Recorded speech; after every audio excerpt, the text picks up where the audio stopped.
My name is Madison Brooks. I'm 32 years old, and I'm about to tell you how I discovered my own parents were planning to rob me blind. If you've ever felt like the family scapegoat while watching a golden child get everything handed to them, this story's for you. Hit that subscribe button and buckle up, because what I found in my dad's office that night changed everything. Before I dive into the nightmare that became my life last fall, drop a comment and let me know where you're watching from. Trust me, you're going to want to stick around for this one. Growing up, I was always the responsible one. You know the type, straight A's, never missed curfew, worked part-time jobs since I was 14. My younger brother Jake, different story entirely. He was the charmer, the athlete, the one who could talk his way out of anything with that $1,000,000 smile. Mom and Dad owned Brooks Auto Group, 3 dealerships across our county that Dad built from nothing. Started with a tiny used car lot when I was 8, worked his ass off for 25 years to build something real. I respected the hell out of him for that. Still do, even after everything that happened. But here's the thing about my family, we had this unspoken rule. Madison handles problems. Madison fixes things. Madison doesn't need help because Madison's got her shit together. While Jake was partying through college on mom and dad's dime, majoring in business but really majoring in beer pong, I was busting my ass to become a CPA. Graduated summa cum laude, landed a position at a top accounting firm in Chicago, and by 30, I was pulling in 6 figures doing forensic accounting for corporate fraud cases. The irony of that specialization would hit me like a freight train later. When Dad had his heart attack 3 years ago, who do you think covered the medical bills insurance wouldn't touch? When Mom needed that experimental treatment for her arthritis. When the dealerships hit a rough patch during the recession, every single time I was the one writing checks. We're talking about $347,000 over the years. $347,000, but Jake had found his calling working at the family business. And by working, I mean showing up when he felt like it, taking long lunches with his buddies, and somehow managing to crash a different demo car every few months. The thing is, Jake wasn't lazy. He was scared. Scared of failing outside the family safety net. Scared of being compared to his overachieving sister. So he stayed close, made himself indispensable in small ways, and let Mom and Dad believe he needed their protection. And I was too busy being successful to notice I was being erased. Last October, Dad called me up with what seemed like great news. "Maddie, sweetheart, your mother and I want to have a family meeting. Big announcement coming. Can you drive down this weekend?" My stomach should have dropped right then. Dad never called family meetings unless someone was in trouble or dying. The drive from Chicago to our small Indiana town takes about 3 hours. 3 hours of me planning what I'd say, how grateful I was for everything they'd taught me, how ready I was to help take Brooks Auto Group to the next level. I pulled into the driveway of my childhood home around 7 on Friday night. Through the kitchen window, I could see Mom setting the table with her good china. This was definitely a special occasion. Jake's truck was already there, along with a car I didn't recognize. A sleek black sedan that screamed expensive lawyer. My chest tightened. Why did they need a lawyer for a family announcement? "There's my successful daughter," Dad boomed as I walked through the front door, pulling me into one of his bear hugs. But his grip was too tight, too long, like he was trying to convince himself of something. Mom appeared from the kitchen, wiping her hands on her apron. Her smile was wobbly around the edges. "Madison, honey, you look wonderful. Successful big city life treating you well." Jake emerged from the living room, beer in hand, that same cocky grin he'd worn since high school, but I caught something else in his eyes. Guilt maybe, or pity. "Hey sis, ready for the big news?" My throat went dry. "What kind of news needs a lawyer, guys?" That's when the stranger appeared, mid-50s, expensive suit, briefcase in hand. Everything about him screamed high-end legal counsel. "Madison, this is Robert Henley," Dad said. "Our family attorney. Robert, my daughter Madison, the CPA I was telling you about." Henley shook my hand with the kind of grip that said he was measuring me. His smile was professional but cold. "Your father speaks very highly of your accomplishments, Miss Brooks. Very impressive career you've built." The way he said it felt like a eulogy. Like he was acknowledging something that was about to become irrelevant. We sat down to dinner, Mom's famous pot roast, mashed potatoes, green beans, comfort food that usually made everything feel right with the world, but my throat felt like sandpaper. Every bite tasted like ash. Dad kept checking his watch. Jake kept shooting glances at Henley. Mom seemed nervous, playing with her wedding ring the way she did when she was lying to the pediatrician about whether we'd been taking our vitamins. "So," I said, cutting into my roast with hands that weren't quite steady, "what's this big announcement? Finally ready to franchise the dealerships?" Dad cleared his throat. The sound made my skin crawl. "Well, sweetheart, your mother and I have been doing a lot of thinking about the future. About what happens to the business when we're gone. Here it comes, I thought, the retirement discussion, the succession planning, maybe even an offer to bring me on board officially. We've decided it's time to make things official," he continued. "Jake's been working his tail off at the dealerships, really proving himself, shows real leadership potential." I nodded encouragingly, even though my gut was screaming at me. "That's great, Dad. I'm glad Jake's found his footing." Jake's grin got wider. I should have recognized that look. It was the same one he'd worn in high school when he convinced our parents to buy him a car after he'd totaled the last one. So we've decided, Dad said, his voice taking on that tone he used for big business announcements, to transfer ownership of Brooks Auto Group to Jake. Make him the sole proprietor effective immediately. The fork slipped from my hand, clattering against my plate like a gunshot. Sole proprietor, not partial ownership, not a partnership between both kids, sole. The room started spinning. My ears rang like someone had set off a firecracker next to my head. I'm sorry, I said slowly, my brain trying to process what I just heard. Did you say sole proprietor? Mom jumped in quickly, her voice too bright, too cheerful. Now, Madison, before you say anything, hear us out. You have your own successful career. You don't need the business. Jake's dedicated his life to it. Dedicated his life? The words came out sharper than I intended. My blood was boiling, my jaw clenched so tight I thought my teeth might crack. I've been sending you money for years. I covered Dad's medical bills. I bilaid you out during the recession. What exactly has Jake dedicated besides showing up when he feels like it? Jake's face darkened. For a split second, I saw the brother I used to know vulnerable, defensive, then the mask slipped back on. That's not fair, Madison. I've been working at the dealerships for 3 years, I cut him off. 3 years of getting paid to learn on the job while I've been supporting this family financially from day one of my career. Dad's voice got stern, the same tone he'd used when I was 16 and came home past curfew. Madison, that's enough. We're grateful for your help over the years, but this is about the future of the business. Jake understands the car business. You understand numbers. Numbers that have kept your business afloat more than once, I shot back. Henley cleared his throat diplomatically. Perhaps we should review the details of the transition plan. There are financial considerations that might address some of these concerns. He opened his briefcase and pulled out a thick folder. Your parents have been quite generous in their planning for your future, Miss Brooks. He slid a document across the table. I picked it up with hands that wouldn't stop shaking. Estate Plan Brooks Family Trust was printed across the top in official-looking fonts. I skipped to the asset distribution section. My eyes scanned the pages, and with each line my heart sank deeper into my stomach. Brooks Auto Group estimated value $3.8 million. Transfer to Jacob William Brooks Family Residence estimated value $340,000. Transfer to Jacob William Brooks Investment Portfolio estimated value $780,000. Transfer to Jacob William Brooks.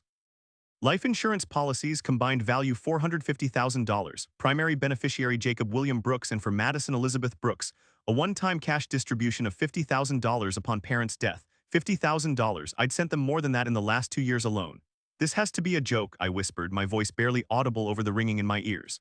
It's not a joke, sweetie, Mom said gently. You're successful on your own. You don't need our help. Jake needs the security of the family business. The room felt like it was closing in on me, like the walls were made of wet cement pressing against my chest until I couldn't breathe. Let me get this straight, I said, standing up so fast my chair scraped against the floor. Jake gets a multi-million-dollar business he's worked at for 3 years, plus the house, plus all your investments, plus your life insurance. And I get 50 grand. Now, Madison, Dad started. $50,000, I repeated, my voice getting louder. I've probably given you more than that in medical bills alone, and you're leaving me $50,000. Jake finally spoke up, and there was that defensive tone I remembered from childhood. Madison, you make great money. You don't need this stuff. I've got a future family to think about. Future family. I whirled on him. What future family? You're not even dating anyone seriously. I'm seeing someone, he said defensively. Amber, we're talking about getting serious. This was the first I'd heard of anyone named Amber. First I'd heard of Jake being serious about anything except avoiding responsibility. So let me understand this, I said, my voice deadly calm now. You're maybe getting serious with someone I've never met, and suddenly you need the entire family fortune to support your theoretical future family. Meanwhile, I, the daughter who's been financially supporting this actual family for years, get pocket change. Madison, please, Mom said, tears starting to form in her eyes. Don't make this harder than it has to be. We love you, we're proud of you, but Jake needs this more than you do. That's when it hit me, the real truth behind all of this. I wasn't getting cut out because I didn't need the money. I was getting cut out because I'd always been strong enough to earn my own way. Jake was getting everything because he'd never proven he could survive without Mom and Dad's help. They weren't rewarding success. They were enabling failure, and they'd been planning this while I was sending them money. You know what? I said, my voice deadly calm now. You're absolutely right. I don't need your help. I never have. I picked up my purse and headed for the door. Madison, wait, Dad called after me. Where are you going? We haven't finished discussing the details. I turned back to look at him. This man I'd idolized my entire life. This man I'd trusted with my financial future while I built my own success. I'm going back to Chicago, I said. Enjoy your family meeting. The drive home was a blur of tears and rage and disbelief. But by the time I reached my apartment, the hurt was crystallizing into something else. Determination.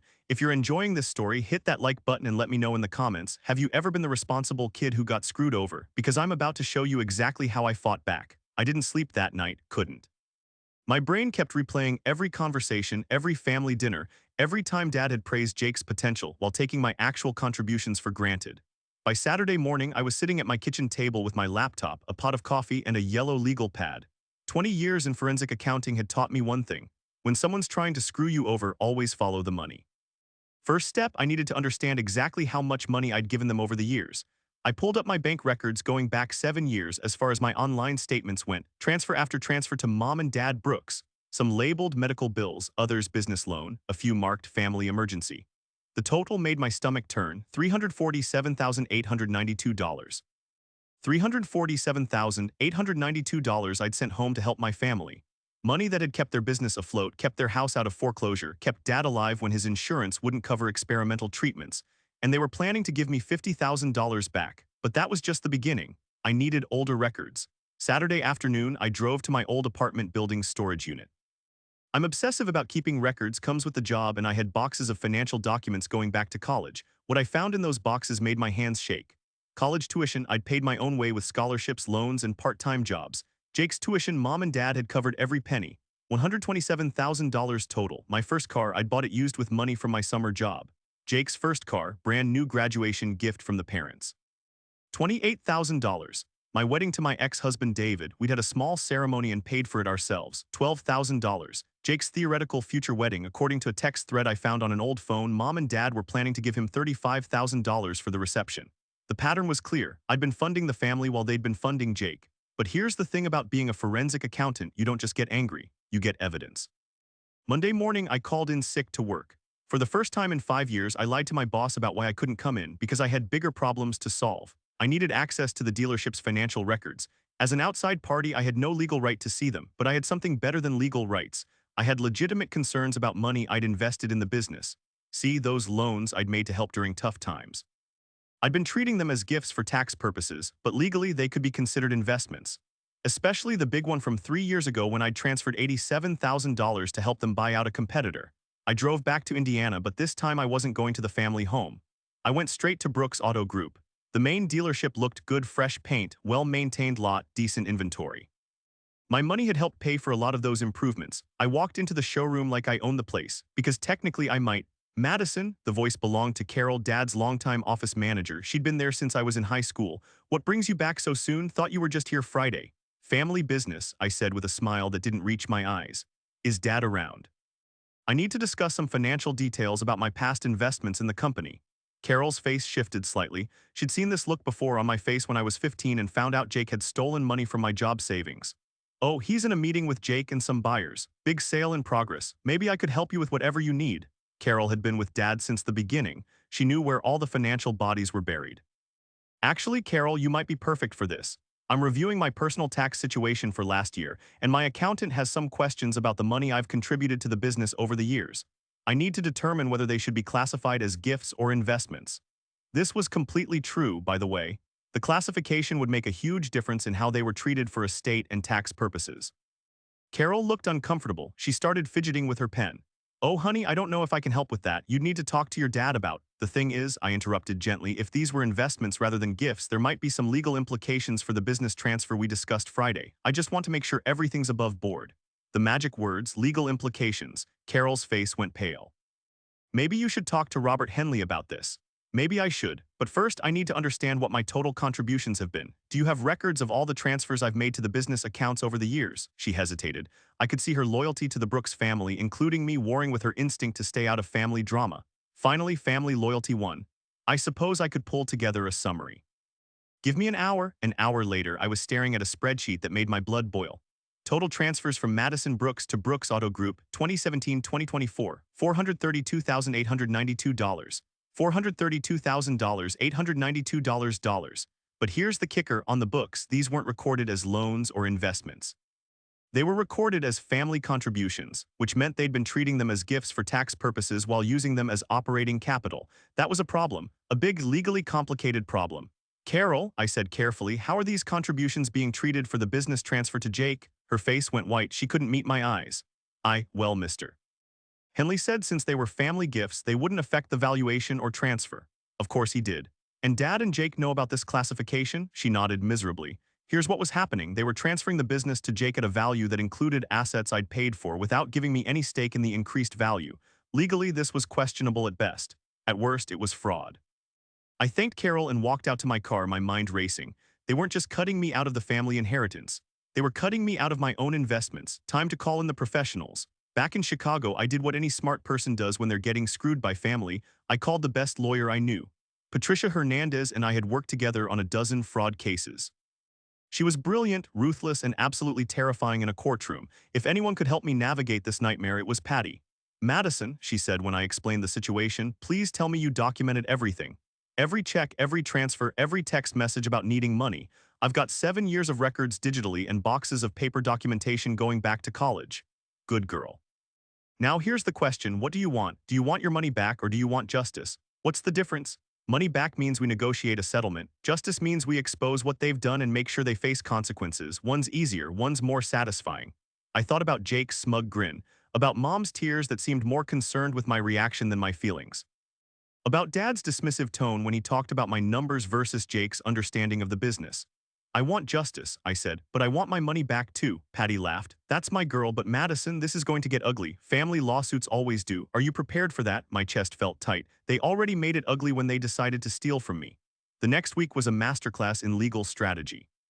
Patty had me compile every document, every email, every record of financial contribution I'd made to the family over the years. But she also warned me about the realities of family litigation. Even if we have a strong case, she explained, these things take time, months, maybe years, and family will circle the wagons. They'll paint you as the greedy daughter who's destroying the family over money. Let them, I said. But my voice cracked a little when I said it. She also had me do something else, investigate Jake's actual contributions to the business. If we're going to challenge this transfer, she explained, we need to show that it's not based on merit or contribution. We need to show it's based on favoritism and manipulation. That meant getting access to the dealership's employment records, sales figures, and financial performance data. Legally, I had no right to this information. But I had something else. I knew where Jake kept his business laptop. Growing up, Jake had always been careless with his stuff. Passwords written on sticky notes, laptops left unlocked, important documents scattered around his room. Some things never change. I knew Jake still lived in the apartment above the main dealership, a temporary arrangement that had lasted 3 years. And I knew he kept his work laptop in the kitchen where he ate breakfast. Tuesday night, I drove back to Indiana. I told myself I was just going to talk to him, brother to sister, see if we could work this out. But really, I was going to break into his apartment and steal his laptop. The apartment had a separate entrance around the back of the building. Jake had given me the key code years ago for emergencies. I was betting he hadn't changed it. He hadn't. The apartment was exactly what you'd expect from a 29-year-old man-child. Pizza boxes on the counter, empty beer bottles lined up like trophies, clothes draped over every piece of furniture. His laptop was right where I expected it, plugged in on the kitchen counter. I opened it and my heart nearly stopped. It wasn't password protected. I had maybe 30 minutes before Jake got home from his Tuesday night poker game. 30 minutes to find evidence that would either vindicate my suspicions or prove I was the paranoid sister everyone thought I was. What I found was worse than I'd imagined. Email after email between Jake, Dad, and various business contacts. But it wasn't the business emails that made my blood run cold. It was the personal ones. An email from Jake to Dad dated 8 months ago. Dad, I'm worried about the Madison situation. She's been asking more questions about the business lately. Maybe we should speed up the transfer timeline. I don't want her trying to claim some kind of ownership stake based on the money she's given us. Dad's response, don't worry about Madison. She's too focused on her own career to pay attention to the family business. Besides, those were gifts, not investments. Robert confirmed we're legally protected. Another email, this one from 3 months ago. Dad, Amber thinks I should ask Madison to back off the financial support, says it makes me look dependent. But honestly, that money has been keeping us afloat. How do I tell her to stop helping without making her suspicious? Dad's response, Jake, your sister has always been a giver. It's her nature. Just let her keep giving until the transfer is complete. After that, she'll be too busy with her own life to worry about our finances. My hands were shaking so hard I could barely scroll through the emails, but the worst one was from just 6 weeks ago. Jake to Dad, what if Madison figures out what we're planning? She's smart and she works in financial fraud. This is exactly the kind of thing she'd spot. Dad's response, she won't figure it out because she trusts us. That's always been Madison's weakness. She assumes family will treat her fairly. By the time she realizes what's happening, it'll be too late to stop it. I sat in Jake's kitchen, staring at my family's plan to rob me, and something inside my chest just broke. They hadn't just been planning to cut me out. They'd been actively strategizing about how to keep me sending money while they arranged to steal it all, and they'd been counting on my trust to make it work. I copied every email to a flash drive, then I did something I'd never done before in my life. I went through Jake's personal files. His financial records showed a pattern of irresponsibility that made my stomach turn. Credit card debt, $23,000. Car loan for the BMW he'd somehow afforded on a dealership salary, $47,000. Gambling losses from his Tuesday night poker games, over $15,000 in the last year alone. Jake wasn't just getting the family business as a reward for his dedication. He was getting it as a bailout for his financial failures, and my money had been subsidizing those failures for years. I was almost done when I heard the sound of Jake's car in the parking lot. I quickly closed the laptop, grabbed my flash drive, and headed for the back exit. But as I reached the door, I heard Jake's key in the lock at the front. I froze. If he caught me here, everything would be ruined. The front door opened. Jake's voice carried into the kitchen. "Yeah, Mom, I'm home. No, I didn't talk to Madison today. Why would I? She's probably still throwing her tantrum."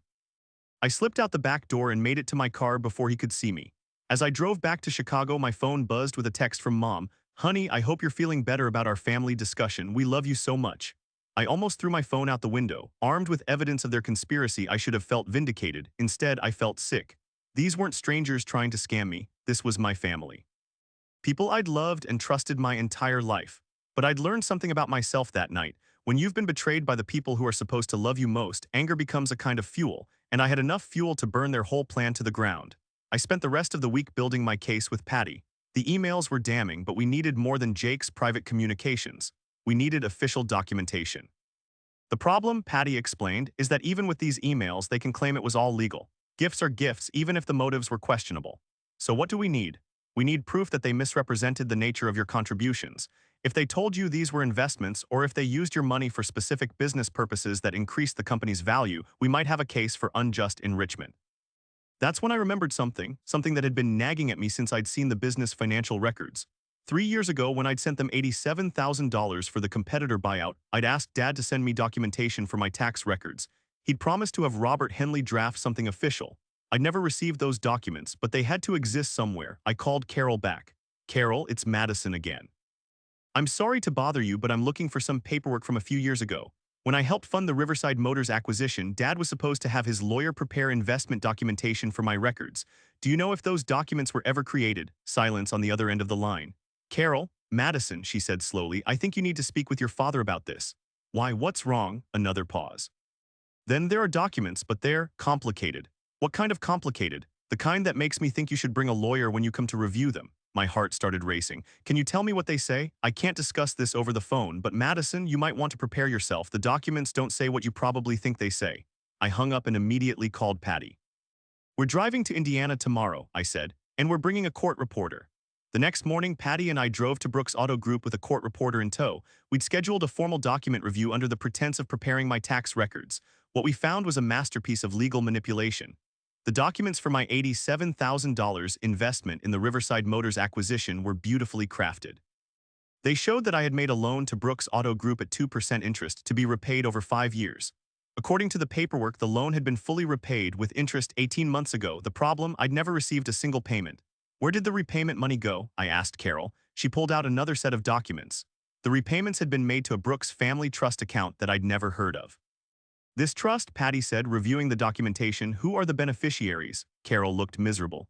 "According to these documents, the trust was established for Madison's benefit," but she trailed off. "But what?" "But the trustee has full discretionary authority over distributions, and the trustee is your father." I felt like I was going to throw up. They hadn't just stolen my money. They'd created a legal framework that made it look like they'd repaid me while ensuring I'd never see a dime. "Who drafted these documents?" Patty asked. "Robert Henley," Carol whispered, "the same lawyer who'd sat at my parents' dinner table and presented their estate plan with a straight face." "We need copies of everything," Patty said. "The original loan documents, the trust paperwork, all the financial records. I can't just give you." "Yes, you can," I said, my voice steadier than I felt. "Because I'm the supposed beneficiary of this trust, and I have a legal right to see all trust documentation."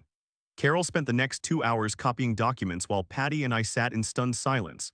When we left Brooks Auto Group that afternoon, we had enough evidence to destroy my family's business and reputation. But more importantly, we had proof of something I'd only suspected. This wasn't just favoritism, this was fraud. Sophisticated lawyer-assisted fraud designed to strip me of money I'd earned while making it look legitimate on paper.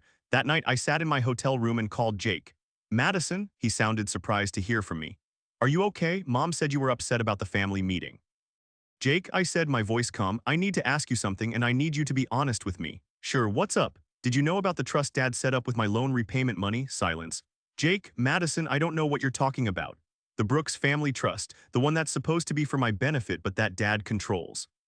The one that contains the money you all claim was repaid to me for the Riverside Motors loan. More silence. Jake, I know you know about it. I found the emails on your laptop. I heard him suck in a breath. You were in my apartment? I was, and I found everything. Every email about keeping me sending money while you plan to cut me out. Every discussion about how my trust made me easy to manipulate. Every strategy session about how to steal from me without making it look like theft. Madison, it's not what, not theft. Jake, you and Dad and Mom conspired to take hundreds of thousands of dollars from me while planning to exclude me from any benefit. You used my trust against me. What would you call that? Family business, he said finally, his voice small. No, I said, my voice getting harder. Family business is arguing about who gets grandma's china. This is fraud. And tomorrow morning I'm going to start taking steps to get my money back and see you all face consequences for what you've done. Madison, please, I hung up. 20 minutes later my phone rang. Dad, Madison, we need to talk. Yes, I said, we do tomorrow morning 10 o'clock at your house and Dad, I'm bringing my lawyer. Friday morning, Patty and I pulled into my parents' driveway at exactly 10 o'clock. This time I wasn't coming as the confused, hurt daughter. I was coming as a woman with a case to make and the evidence to back it up. Dad opened the front door before we could knock. His face was pale and he looked like he'd aged 5 years overnight. Madison, he said quietly. Patricia. We walked into the living room where the same players were assembled as 2 weeks before. Mom looked like she'd been crying. Jake looked like he wanted to disappear into the couch. Henley looked like a man who knew his professional reputation was about to take a massive hit. So, Dad said, settling into his chair with the weariness of a man who knew he'd been caught, Jake says you found some emails. I found a lot more than emails, Dad, I said, my voice steady. I found the trust documents. I found the fraudulent loan repayment records. I found evidence of a multi-year conspiracy to defraud me of my contributions to this family. Henley cleared his throat. Now, Madison, that's a very serious accusation. It's a very serious crime, Patty interrupted smoothly, opening her briefcase. And we have very serious evidence. She pulled out a thick folder and slid it across the coffee table.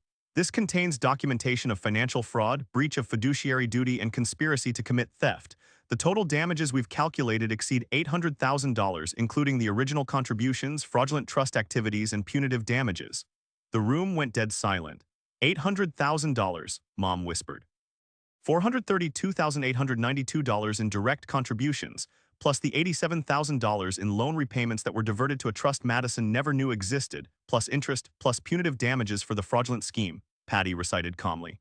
That's assuming we only go back 7 years. If we go back further, the number gets significantly larger. Dad looked between me and Patty like he was trying to solve an impossible equation. Madison, surely we can work this out as a family. You lost the right to call this a family matter when you decided to commit fraud, I said. This is now a legal matter. What do you want? Jake asked, his voice barely above a whisper. I took a deep breath. This was my moment.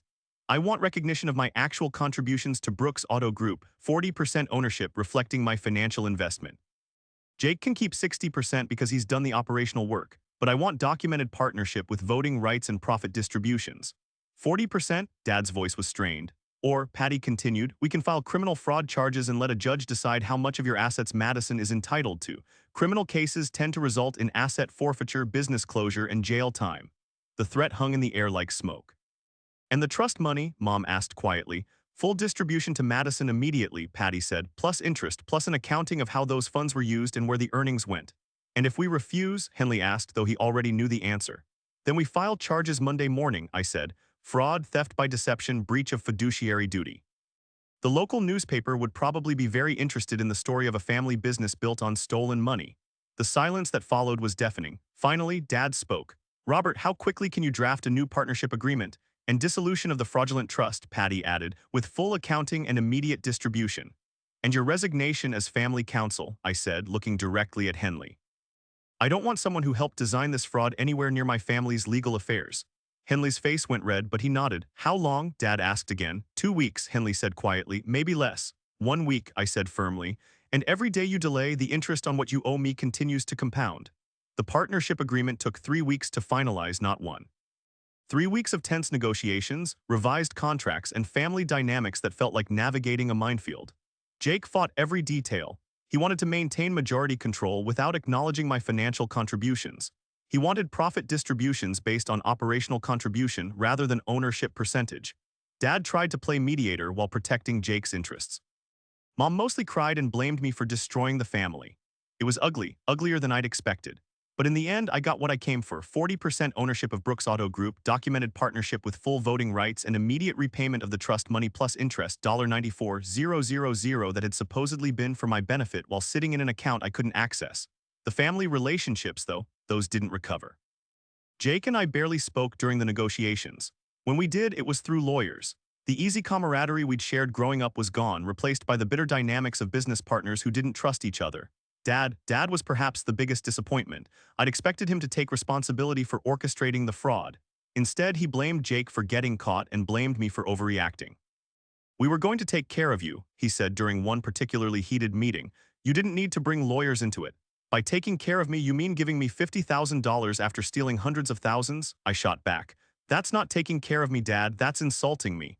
Mom tried to play peacemaker, but her heart wasn't in it. She was angry at me for suing the family, angry at Dad for creating the mess, and angry at Jake for being careless enough to leave evidence lying around.